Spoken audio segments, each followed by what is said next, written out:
You were born in a town in Michoacan so small the government forgets to pave the roads. 6 brothers, dirt floors. The air smells like damp earth, wood smoke, and poverty. You drop out of school in the 5th grade because knowing the capital of France doesn't put tortillas on the table.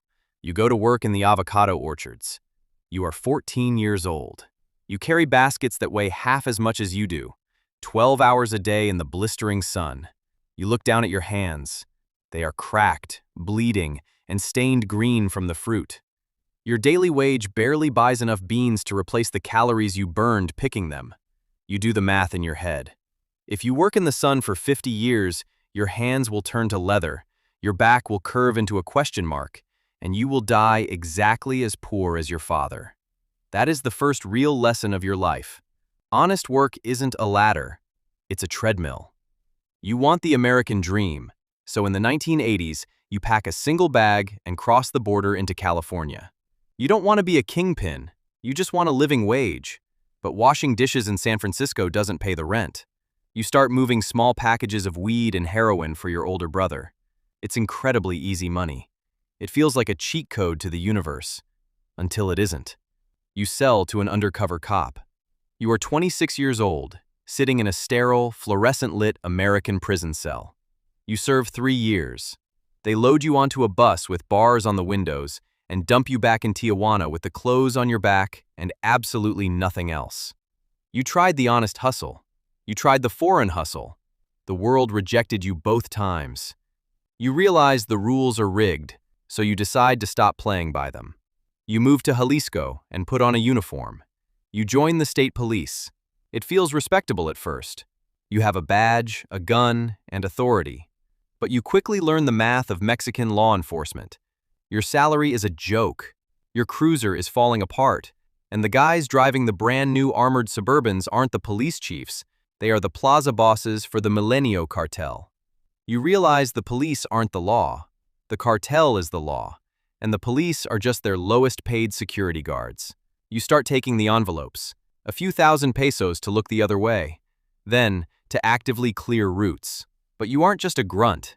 You pay attention. You memorize police radio frequencies. You learn response times. You map the blind spots in the city's surveillance. You cross the line completely, handing in the badge and picking up a radio for the Milenio Cartel. You become their security chief. You know how the police hunt, which means you know exactly how to make the cartel invisible. Years pass. You are methodical, quiet. You don't drink. You don't do drugs. You treat the underworld like a corporate logistics job. Then the old bosses get sloppy. They get arrested or killed.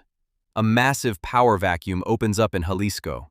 The mighty Sinaloa cartel, run by El Chapo, looks at your crew and expects you to quietly bend the knee.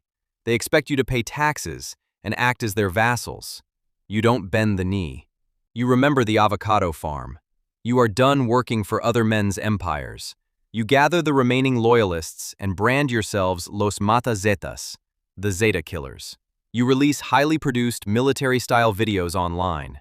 Your men wear matching tactical gear, ski masks, and body armor. You spin a brilliant public relations narrative. You claim to be a righteous, patriotic death squad. You tell the public you are only here to eliminate the kidnappers and extortionists of rival cartels. You ask the citizens to trust you. For a brief, insane moment, the public almost cheers for you. But the mask slips quickly.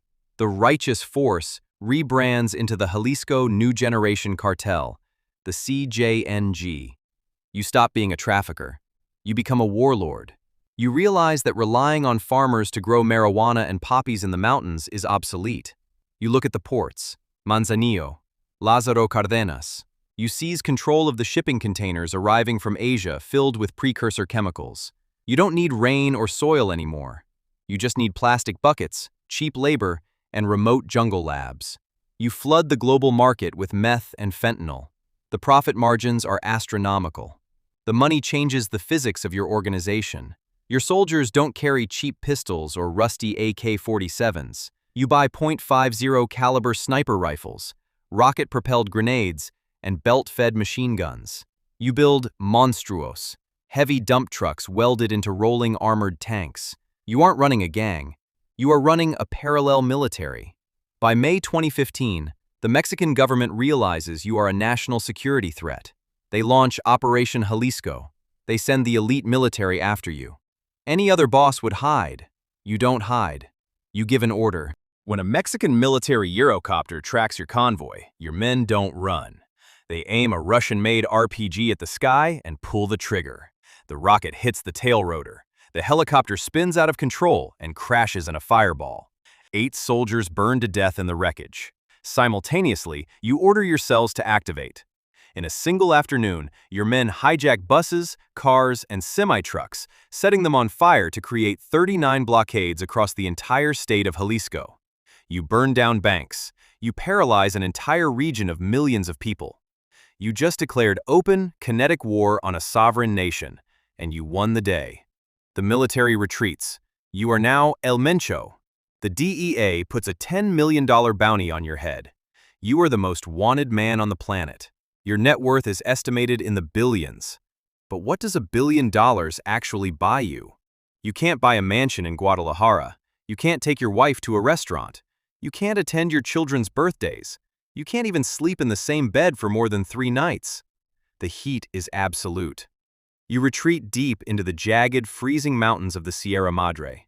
You sleep in remote, dirt-floor cabins that smell like damp earth and wood smoke. Your ceiling is corrugated tin. You are guarded by 3 rings of heavily armed men, but you jump at the sound of every low-flying plane. You spend your billions buying loyalty, but loyalty is just a rental. You know every man guarding your door is doing the math on that $10 million bounty. Then comes the ultimate betrayal. It isn't from a rival cartel, the military, or the DEA. It's from your own body. Your kidneys start failing. You have more money than God, but you can't walk into a hospital. The moment you step into a modern medical facility, you are caught. So you build your own. You spend millions secretly constructing a state-of-the-art clinic hidden deep in the jungle canopy in El Alcihuatl. You staff it with doctors who know they will be executed if they ever breathe a word about their patient.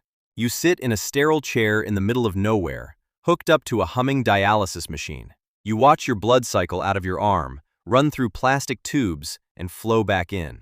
You are the most powerful cartel boss in human history, kept alive by a machine in the dirt.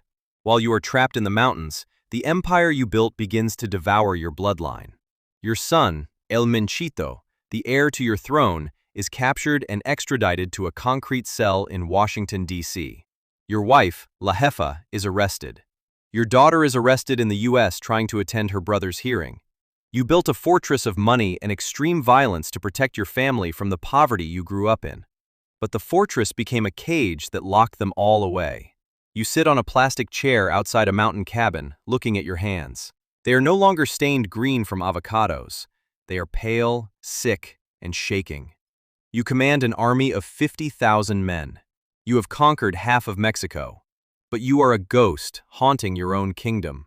You are counting the days until your kidney finally gives out, a drone strikes your camp, or the teenager guarding your door decides he wants to be a millionaire. You wanted to escape the crushing trap of the Michoacan dirt. You did. And you traded it for $1 billion prison. That's a wrap. The story of El Mencho is the ultimate proof that in the underworld, absolute power doesn't buy freedom. It just buys a more expensive cage. Subscribe for more videos.